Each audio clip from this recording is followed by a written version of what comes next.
Good morning. This is Dr. Vijay Saradi, a practicing cardiologist. This channel is for sharing my experiences in managing certain difficult, interesting, and different cases in my career. Okay, let's move on to the first case. An elderly male with multiple comorbid illness like uncontrolled diabetes, hypertension, chronic kidney disease, chronic HBV carrier, and he is a known case of coronary artery disease who has underwent stenting 10 years back, and the stent is currently in a stenosed state. Now presented with complaints of sudden onset of burning sensation in his chest and abdomen with severe vomiting since last night. Since he is a known case of coronary artery disease, first thing I did was I took an ECG, but the ECG was normal. So I thought of acid peptic disease. And then proceeded to admit the patient and started on IV fluids, antiemetics, and IV pantoprazole. So simultaneously, I was examining the patient. His abdomen was tender. He has multiple oral ulcers. His tongue and oral cavity looked reddish than usual, and his voice was thick. Previously, his voice was normal, so now his voice was very thick.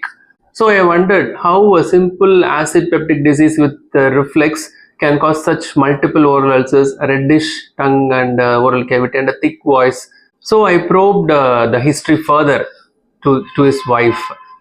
She revealed slowly that because of chronic depression, chronic illness, he took phenol, the toilet cleaner, the previous night with the intention of getting suicide. I was shocked how a patient or his attender can hide such an important history, which changes the entire management, because phenol is a corrosive poisoning. It can necrose all the food passages, including esophagus, stomach, and upper small intestines.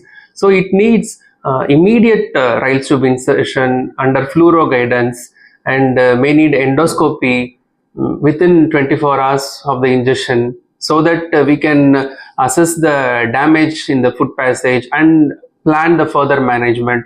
He may need a laparotomy or feeding jejunostomy, like that it goes on. But because of the hidden history, I was about to admit the case as simple acid peptic disease.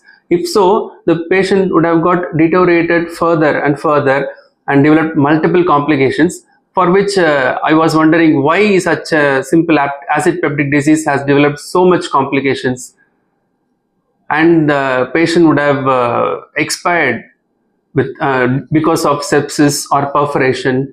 So what I learned from this case is we should not come to an early conclusion with just the history, what the patient or the attender gives. If you have some suspicious finding, you should probe into the history.